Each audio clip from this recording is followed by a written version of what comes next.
the upside of the defense is tremendous. We talked about this prior to the season, that they could have a season that could take them from being a good defense to a great defense. I think what we saw on Saturday was obviously just a starting point, of course. But I do think that they do have the all the raw materials needed. All right, they have everything they need to take that next step. And I think the biggest factor that is really something you can't really quantify. It's tough for us to quantify. Maybe you'll be able to see it in terms of progress on the field. It's just a continuity on the defense that it's been the same coaches, same message, same system, same terminology, same language, same everything for going on the third year now for PK. As you pointed out, several times, that's when statistically, usually his defenses take a leap, is in that third year. And Texas has not had this kind of continuity on the 40 acres since Mac Brown's, mid to late 2000s, before things kind of fell off a cliff in 2010. So I would throw that out there about the defense before we dive into other stuff. I do think this defense has a chance to be a great defense. I think now what they've shown us, they're going to be good. But can they be great? Can they be elite? Last time Texas had an elite defense was 2009. It was the last elite defense. We're talking about top 10, top 15. So we'll get into the, kind of some more deep dive about the defense and their challenges they're going to face versus Bama, because I got a lot of those to get into too. But I do want to give them props. They did force 3 takeaways. Remember, that was the emphasis in the offseason. They want to take the football away more. Last season, they were 9th in the Big 12 in takeaways.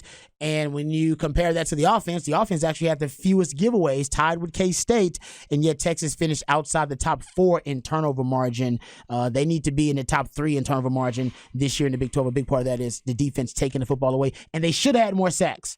They ended up having 2, and I think they missed 2. Ethan Burke missed 1. Yeah, they missed 2 that I can think of. Oh, yeah, that'd been a great start. He still had a really good start to his career, but talk about an amazing start if he ended up with double 2 sacks in the same game.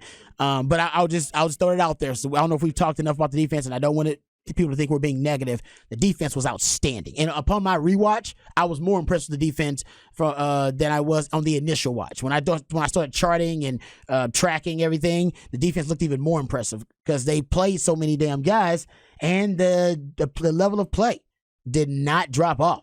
I mean, especially on the defensive front, where I think they're showing a lot of depth. So, shout out to the defense. Well, and there's one name there that number 97, Chris Ross. We haven't talked a lot about him. He's a redshirt freshman, made his first appearance on the field. He's out of Galena Park, North Shore. And off the edge, Rod, he showed some quick twitch, man. That guy's got some quicks to him. We haven't really talked about him as being a factor. It's all been Alfred Collins, Byron Murphy, Tavondre Sweat, and that dude showed up. That's a pretty... Vernon Broughton showed up on the defensive line.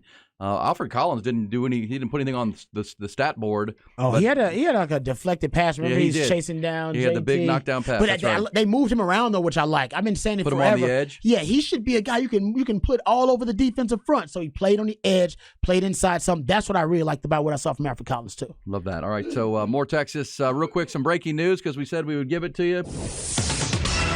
Oh, yeah, it's official now. 2020, we're at the turn, Rod. We're halfway through our show, 5 hours. We're 2.5 in. We have golf news brought to you by Callahan's General Store. Get this summer's been brutal on your yard. Get over to Callahan's, get all the tips to get your yard back into golf course condition. But the 2023 Ryder Cup Team Europe roster has been finalized today, Rod. We knew Rory McIlroy, John Rahm, Victor Hovland, Tyrrell Hatton, Matt Fitzpatrick, and Robert McIntyre had already qualified. They were already on it.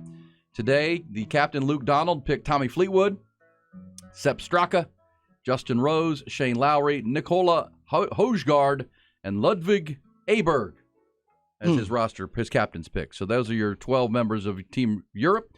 They'll face Team USA in Rome coming up later this month. But Rory and Rahm to lead them. Are those European tour guys? Yes. We know Lowry, the big Irishman. We know Justin Rose. Sepp Straka has been a good player this year, Tommy Fleetwood. But Højgaard and Aberg at the bottom of that. CB says if PK makes it to 2024, he'll be the longest tenured DC since Carl Boris, which was my DC.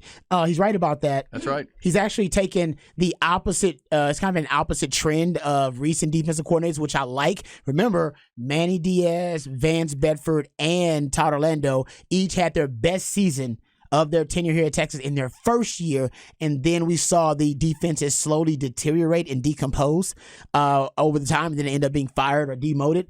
Well, with PK, his worst year was his first year, so hopefully it's the opposite trend of the other DCs, where his worst year is his first year, got a good defense in his second year, and now trending toward elite in his third year. That would be great.